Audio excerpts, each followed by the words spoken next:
Hello दोस्तों, अभी के इस वीडियो में हम लोग बात करने वाले हैं क्लास 10th के साइंस जो आपका एग्जाम होने वाला है 28 सितंबर को सेकेंड टर्मिनल एग्जामिनेशन का। उसका हम लोग इस वीडियो में ऑब्जेक्टिव क्वेश्चन आंसर करने वाले हैं। तो आप लोग इस वीडियो को ध्यानपूर्वक अंत तक देखिएगा और सभी प्रश्नों को याद कर लीजिएगा। और हाँ, अगर चैनल पर पहली बार आए तो चैनल को सब्सक्राइब जरूर कर लीजिएगा और बेल नोटिफिकेशन को ऑन जरूर कर लीजिएगा और इस वीडियो को अपने दोस्तों में शेयर जरूर कीजिएगा। तो चलिए हम शुरू करते हैं।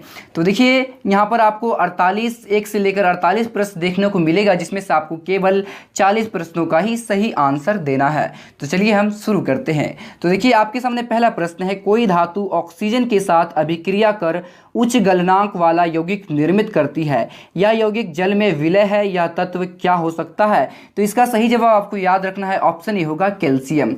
आइए अगला प्रश्न देखते हैं। 2 नंबर प्रश्न है आपके सामने, कोई विलयन लाल लिटमस को नीला कर देता है तो इसका पीएच मान संभवतः होगा तो 10 होगा। ऑप्शन ए आप लोगों को याद रखना है। अगला है 3rd नंबर प्रश्न आपके सामने, अपच का उपचार करने के लिए निम्नांकित में किस औषधि का उपयोग होता है? तो एंटासिड का होता है। ऑप्शन सी आप लोगों को याद रखना है। अगला प्रश्न है 4 नंबर आपके सामने, निम्नलिखित में कौन अम्लीय ऑक्साइड है? तो इसका सही जवाब आपको याद रखना है, SO2 जो है एक अम्लीय ऑक्साइड है। अगला प्रश्न है 5 नंबर आपके सामने, कौन सा पदार्थ नीले लिटमस को लाल कर देता है? तो अम्ल होगा। ऑप्शन ए सही होगा। अगला है 6 नंबर क्वेश्चन, दही में कौन सा अम्ल पाया जाता है?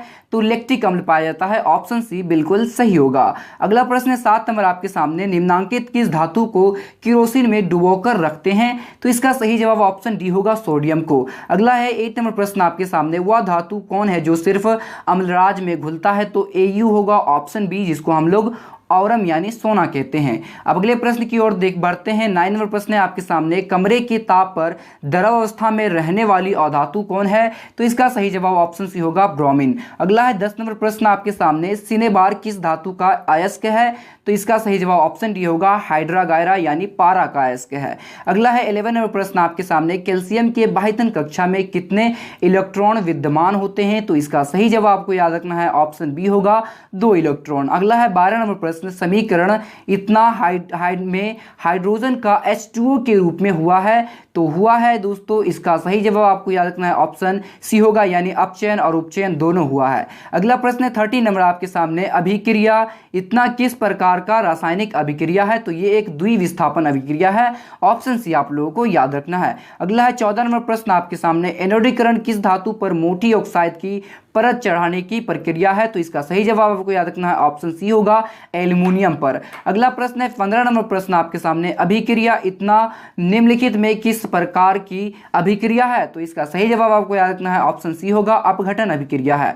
अगला प्रश्न है आपके सामने 16 नंबर, निम्नलिखित में कौन सी गैस चिप्स की थैली में भरी जाती है? तो इसका सही जवाब होगा, ऑप्शन ए, नाइट्रोजन गैस। अगला प्रश्न है 17 नंबर आपके सामने, किसी शब्दकोश को पाए गए छोटे अक्षरों को पढ़ते समय आप निम्नांकित में कौन सा लेंस पसंद करेंगे? तो इसका सही जवाब होगा, ऑप्शन सी, 5 सेंटीमीटर फोकस दूरी का एक उत्तल लेंस। अगला प्रश्न है 18 नंबर आपके सामने, किसी गोलीय दर्पण तथा किसी पतले लेंस दोनों की फोकस दूरियां जो है -5 सेंटीमीटर है, तो दर्पण तथा लेंस संभवतः होगा। तो दर्पण जो होगा वो अवतल होगा और लेंस जो होगा वो उत्तल होगा। ऑप्शन सी सही होगा। अगला प्रश्न है 19 नंबर आपके सामने, निम्नांकित में कौन सा पदार्थ लेंस बनाने के लिए प्रयुक्त नहीं किया जा सकता है? तो इसका सही जवाब ऑप्शन डी होगा, मिट्टी। अगला है 20 नंबर प्रश्न आपके सामने, निम्नलिखित में कौन सा पद विद्युत परिपथ में विद्युत शक्ति को निरूपित नहीं करता है? तो इसका सही जवाब आपको याद रखना है, ऑप्शन बी होगा, IR²। अगला प्रश्न है 21 नंबर आपके सामने, किसी विद्युत बल्ब का अनुमतांक 220 वोल्ट पर 100 वाट है। जब इसे 110 वोल्ट पर प्रचलित करते हैं तब इसके द्वारा उपभोक्त शक्ति कितनी होगी? तो 25 वाट होगी। ऑप्शन डी आप लोगों को याद रखना है। अगला प्रश्न है 22 नंबर आपके सामने, सामान्य दृष्टि के वयस्क के लिए सुस्पष्ट दर्शन की न्यूनतम दूरी कितनी है? तो इसका सही जवाब आपको रखना है, ऑप्शन सी होगा, 25 सेंटीमीटर। अगला प्रश्न है आपके सामने 23 नंबर, मानव नेत्र के जिस भाग पर किसी वस्तु का प्रतिबिंब बनता है वह है? तो वह है दोस्तों दृष्टिपटल, जिसको हम लोग रेटिना कहते हैं। इसका ऑप्शन डी बिल्कुल सही होगा। आइए अगला देखते हैं। 24 नंबर प्रश्न है आपके सामने, दाढ़ी बनाने के लिए किस दर्पण का उपयोग होता है? तो इसका सही जवाब आपको याद रखना है, ऑप्शन बी होगा अवतल दर्पण का। अगला है 25 नंबर प्रश्न आपके सामने, दृश्य प्रकाश में किस वर्ण का तरंग दैर्ध्य अधिकतम होता है? तो लाल रंग का होता है, ऑप्शन ए आप लोगों को याद रखना है। अगला है 26 नंबर प्रश्न आपके सामने, चालक का प्रतिरोध निर्भर करता है? तो इसका सही जवाब ऑप्शन डी होगा, यानी चालक के तापमान पर, अनुप्रस्थ काट के क्षेत्रफल पर और चालक की लंबाई पर। अगला प्रश्न है 27 नंबर आपके सामने, कूलाम जूल प्रति कूलाम बराबर होता है? तो ये बराबर होता है दोस्तों वोल्ट के, ऑप्शन है आप लोगों को याद रखना है। अगला प्रश्न है आपके सामने 28 नंबर, 12 वोल्ट विभवांतर के दो बिंदुओं के बीच 2 कूलाम आवेश ले जाने में कितना कार्य किया जाता है? तो 24 जूल का कार्य किया जाता है, ऑप्शन है आप लोगों को याद रखना है। अगला प्रश्न है 29 नंबर आपके सामने, किसी अंतरिक्ष यात्री को आकाश कैसा प्रतीत होता है? तो काला प्रतीत होता है, ऑप्शन बी आप लोगों को याद रखना है। अगला 30 नंबर प्रश्न, प्रकाश का प्राथमिक वर्ण है? तो ये सभी है, इसका ऑप्शन डी आप लोगों को याद रखना है। अगला है 31 नंबर, तारों का टिमटिमाना प्रकाश की किस घटना को दर्शाता है? तो इसका सही जवाब होगा ऑप्शन ए, प्रकाश का अपवर्तन के। अगला है 32 नंबर प्रश्न आपके सामने, निम्नांकित में विद्युत शक्ति का एसआई मात्रक क्या होता है? तो विद्युत शक्ति का जो एसआई मात्रक होता है वाट होता है, ऑप्शन ए आप लोगों को याद रखना है। अगला है 33 नंबर प्रश्न आपके सामने, अलैंगिक जनन मुकुलन द्वारा होता है? तो ईस्ट में होता है, ऑप्शन बी आप लोगों को याद रखना है। अब आइए अगला देखते हैं 34 नंबर प्रश्न है आपके सामने, प्राग कोश में होता है? तो प्राग कोश में होता है आपका अंडा से, ऑप्शन बी आप लोगों को याद रखना है। अगला है 35 नंबर प्रश्न, दो तंत्रिका कोशिका के मध्य खाली स्थान को कहते हैं? तो सिनेप्स कहा जाता है, ऑप्शन सी, ऑप्शन बी बिल्कुल सही होगा। अगला है 36 नंबर प्रश्न, मस्तिष्क उत्तरदायी है? तो इसका सही जवाब ऑप्शन डी होगा, इनमें से सभी के लिए। अगला है 37 नंबर प्रश्न आपके सामने, इंसुलिन हार्मोन का स्राव किस अंग में होता है?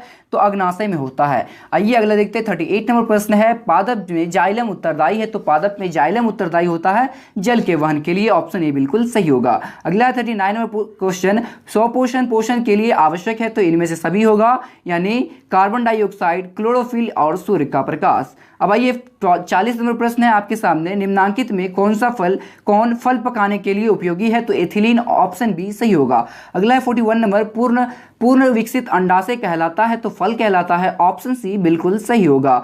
अगला है 42 नंबर प्रश्न आपके सामने, एक स्त्री में कौन से लिंग गुणसूत्र मिलते हैं? तो XX मिलते हैं, ऑप्शन बी सही होगा। अगला है 43 नंबर प्रश्न, द ओरिजिन ऑफ स्पीसीज नामक पुस्तक किसने लिखी है? तो इसका सही जवाब होगा ऑप्शन ए, डार्विन ने। अगला है 44 नंबर प्रश्न आपके सामने, निम्नांकित में कौन सा पदार्थ शरीर में प्रोटीन के विखंडन के फलस्वरूप बनता है? तो इसका सही जवाब आपको याद रखना है, ऑप्शन ए होगा NH3।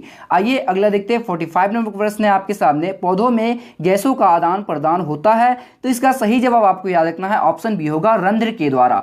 आइए अगला प्रश्न देखते हैं 46 नंबर क्वेश्चन है आपके सामने, अनुवांशिकता का पिता किसे कहा जाता है? तो अनुवांशिकता का पिता कहा जाता है ग्रेगर जॉन मेंडल को। अगला है 47 नंबर प्रश्न, ग्रेगर जॉन मेंडल ने अपना प्रयोग किस पौधा पर किया? तो इसका सही जवाब आपको याद रखना है, ऑप्शन बी होगा, मटर के पौधे पर। अगला है 48 नंबर प्रश्न, वृक्क की संरचनात्मक एवं क्रियात्मक इकाई क्या है? तो इसका सही जवाब ऑप्शन ए होगा, नेफ्रॉन। तो ये रहा दोस्तों आपके ऑब्जेक्टिव प्रश्नों का आंसर। अगर आपको यह वीडियो पसंद आया तो अपने दोस्तों में इस वीडियो को शेयर जरूर कीजिएगा और इस चैनल को सब्सक्राइब जरूर कर लीजिएगा। तो मिलते हैं किसी नेक्स्ट वीडियो में, तब तक के लिए धन्यवाद।